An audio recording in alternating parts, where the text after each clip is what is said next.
Hello student, आज हम BSc part third के पेपर सेकंड के बारे में डिस्कस करेंगे। जो पेपर सेकंड है उसका टाइटल है बायोटेक्नोलॉजी, प्लांट बायोटेक्नोलॉजी, पादप जैव प्रौद्योगिकी। बायोटेक्नोलॉजी का मीनिंग होता है बायोलॉजी के साथ या किसी भी बायोसिंथेसिस के साथ या किसी बायो प्रोडक्ट के साथ, आइदर बायोलॉजिकल प्रोसेस के साथ फिजिक्स की टेक्नोलॉजी या प्रौद्योगिकी के सिद्धांत का उपयोग करना या प्रौद्योगिकी का उपयोग करके, प्रौद्योगिकी मीन्स इंजीनियरिंग, भौतिकी के सिद्धांत, भौतिकी के प्रिंसिपल्स या नए इंजीनियरिंग के सिद्धांत का उपयोग करके उपयोग करना बायोटेक्नोलॉजी या नई टेक्नोलॉजी, नवीनतम तकनीकी का जैव प्रक्रिया में, जैव संवर्धन में, जैव संश्लेषण में या जैविक क्रियाओं में उपयोग करना बायोटेक्नोलॉजी कहलाती है। बायोटेक्नोलॉजी से नए नए एडवांसेस हुए हैं। जैव एवं मानव जगत या जैव जगत को उन्नत प्रकार का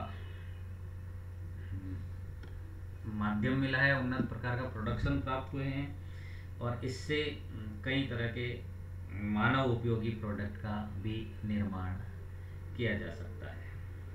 जस्ट टुडे आज हम बायोटेक्नोलॉजी से रिलेटेड अगर अपन बात करते हैं तो बायोटेक्नोलॉजी में पादप संवर्धन है, उसके बाद में जो भी डिफरेंस है प्लांट टिश्यू कल्चर्स, इससे रिलेटेड अपन बात करेंगे। पहले थोड़ा सा बायोटेक्नोलॉजी का इंट्रोडक्शन इस तरह से डिस्कस करते हैं। बायोटेक्नोलॉजी में टेक्निक्स को बायोलॉजिकल प्रोसेस के लिए अप्लाई करना, जैविक प्रक्रियाओं के लिए अप्लाई करना या जैविक प्रक्रियाओं में इनका उपयोग करके नए उन्नत प्रकार के प्रोडक्ट या उत्पाद का निर्माण करना बायोटेक्नोलॉजी कहलाती है। जैसे स्टेम सेल टेक्नोलॉजी अपन ने सुना होगा, हमने डिस्कस किया होगा, या बायोचिप के बारे में बात की होगी, ये सब डॉली बेड के बारे में बात की होगी, जो बीटी कॉटन्स के लिए बात की होगी। ये सब बायोटेक्निकली या जेनेटिकली इम्प्रूव्ड वैरायटी है। मीन्स टेक्निक्स के सहयोग से जीन में वांछित डिजायरेबल चेंजेस कर नई उन्नत किस्म को उत्पन्न करना बायोटेक्नोलॉजी कहलाते हैं। क्लियर? टिश्यू कल्चर एक टूल है उसका, है ना। टिश्यू कल्चर में भी अपन different type of culture media के बारे में डिस्कस करेंगे। कल्चर संवर्धन माध्यम, जैसे इनको संवर्धन माध्यम कहा जाता है जो इसमें भरा जाता है। इसको पोषक माध्यम भी कहा जाता है, जिससे ये जैसे नए प्लांट है, टिश्यू कल्चर हो रहा है, इसको अपन एक सिंगल सेल रखिए, यहाँ पे सिंगल सेल आपस में डिवाइड होकर के कैलस का फॉर्मेशन किया, कैलस से प्लांट का रूट फॉर्मेशन हुआ या शूट फॉर्मेशन हुआ। ये सब कल्चर मीडियम पे डिपेंड करता है। हम चाहेंगे तो इसमें रूट फॉर्मेशन कभी नहीं होगा, सिर्फ शूट फॉर्मेशन ही होगा। तो ये कंट्रोल मीडियम में इनको उत्पन्न करना टिश्यू कल्चर कहलाता है। जैसे संवर्धन माध्यम की अपन ने बात की थी, संवर्धन माध्यम जो ये माध्यम, ये पोषक माध्यम जो इसके अंदर भरा जाता है, इसको संवर्धन माध्यम कहते हैं। तो संवर्धन माध्यम अलग अलग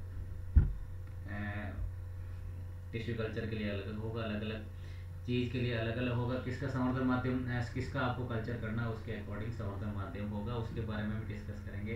तो टिश्यू कल्चर में पहले स्टेरिलाइजेशन का प्रोसेस होता है, उसको फॉलो करना होता है, उसके बारे में भी बात करेंगे। ये भी आपके थर्ड ईयर के कोर्स में है। सिर्फ कोर्स में ये अपना क्या क्या पढ़ाना, उसका एक सिनॉप्सिस टाइप आप लोगों को बताया जा रहा है। उसके बाद में कंप्लीट स्टेरिलाइजेशन हो गया। स्टेरिलाइजेशन में जो जो सामग्री इसमें यूज होती है, ग्लासवेयर यूज होता है, उनका स्टरलाइजेशन होगा। कल्चर मीडिया, उसके बाद में ये मीडिया बनाया जाता है, ये भी स्टरलाइज मीडिया बनाया जाता है जिससे पोषण प्राप्त करते हैं, पादप वृद्धि करते हैं। और तीसरी इसमें ये रखने के लिए जिसका अपने को टिश्यू कल्चर करना है, उत्तक संवर्धन करता है, उसको एक्सप्लांट प्रिपरेशंस, 3 फेजेज में अपन टिश्यू कल्चर की स्टडी करेंगे। टिश्यू कल्चर की स्टडी करने से पहले जैसे जब अपन बात कर रहे थे, we are discussion on biotechnology. Biotechnology में डिफरेंट मेथड्स आएंगे। बायोटेक्नोलॉजी का एक टूल है टिश्यू कल्चर। इसी तरह से बायोटेक्नोलॉजी में टेक्निक्स का उपयोग करके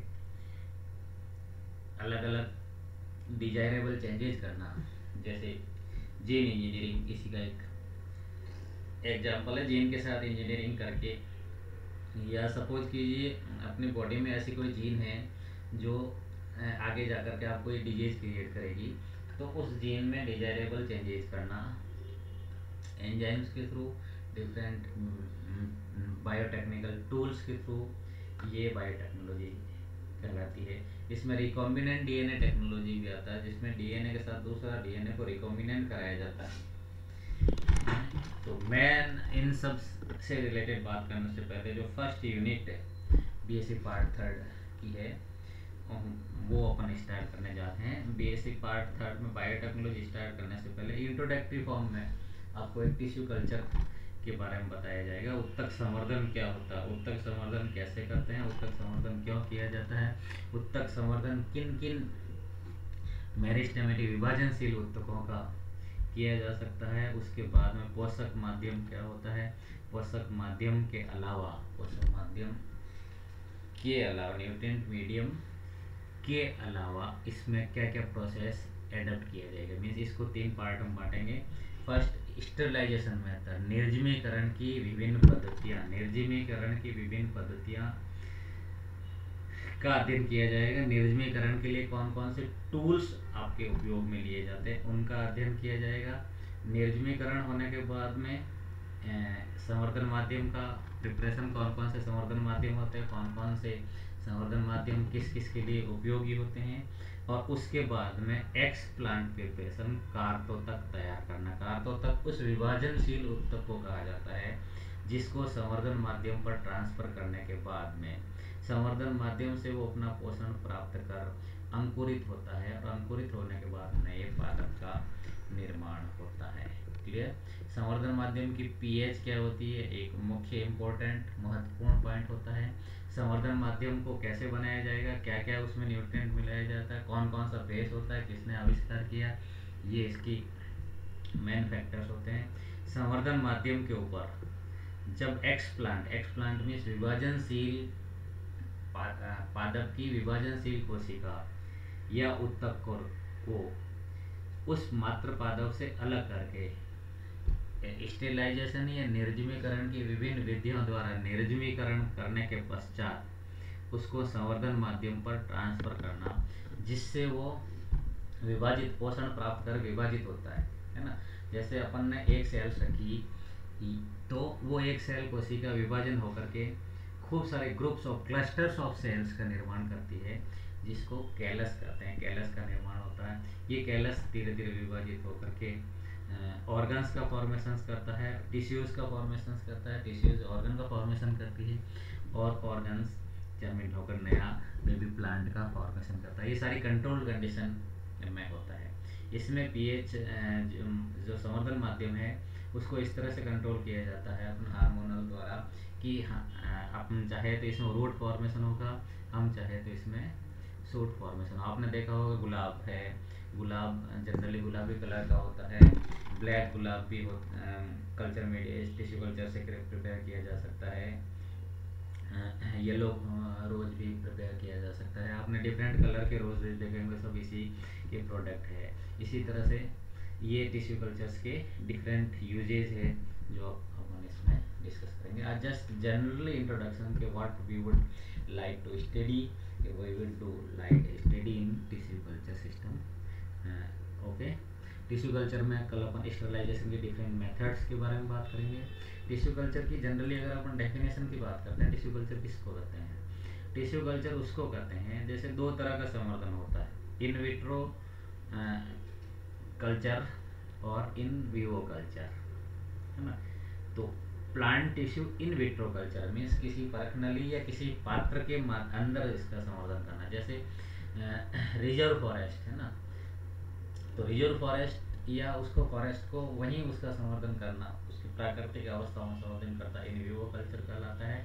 और इन विट्रो कल्चर किसी भी aseptic culture means tissue culture पादप संवर्धन उत्तर is in vitro, in vitro means किसी पात्र के अंदर, किसी either it can be in test tube और it can be in conical flask और it can be in whole jar, है ना। इन विट्रो एसेप्टिक कल्चर होता है जिसमें सेल टिश्यू या ऑर्गन और होल प्लांट का कंट्रोल कंडीशन में, कंट्रोल कंडीशन उसको बोलते हैं न्यूट्रिशन। जैसे संवर्धन माध्यम पे इसको रखा, संवर्धन माध्यम में हमें पता है कि हमने क्या कल्चर, क्या उसको न्यूट्रिएंट मिलाए हैं, कितने परसेंटेज मिलाएंगे, सारी कंडीशन कंट्रोल कंडीशन होती है। कंट्रोल एनवायरनमेंट कंडीशन में उसका प्रोडक्शन करना, उसके क्लोन तैयार करना, खूब सारे प्लांट के प्रोडक्ट तैयार करना प्लांट टिश्यू कल्चर का। It refer as a collection of techniques used to maintain or grow plant cells, tissues or organs under sterilized conditions, निर्जीवीकरण परिस्थितियों में संवर्धन माध्यम पर इनका विकास करना, उनको उत्पन्न करना प्लांट टिश्यू कल्चर का। दिस रिजल्टेड क्लोन्स, इससे क्लोन की उत्पत्ति होती है, क्लोन तैयार किया जाता है, क्लोन से उसको उसका फैलाया जाता है, उसको जितने प्लांट की जरूरत है जितने प्लांट को हम true to type the selected genotype means उस जीनोटाइप के लिए उसका क्लोन तैयार किया जाता है ताकि रेयर स्पीसीज होती है, एंडेंजर्ड स्पीसीज होती है, उनको बचाया जा सकता है। इसके बारे में अपन कल और डिस्कशन में आज अपन इतना ही करेंगे। Thanks to all.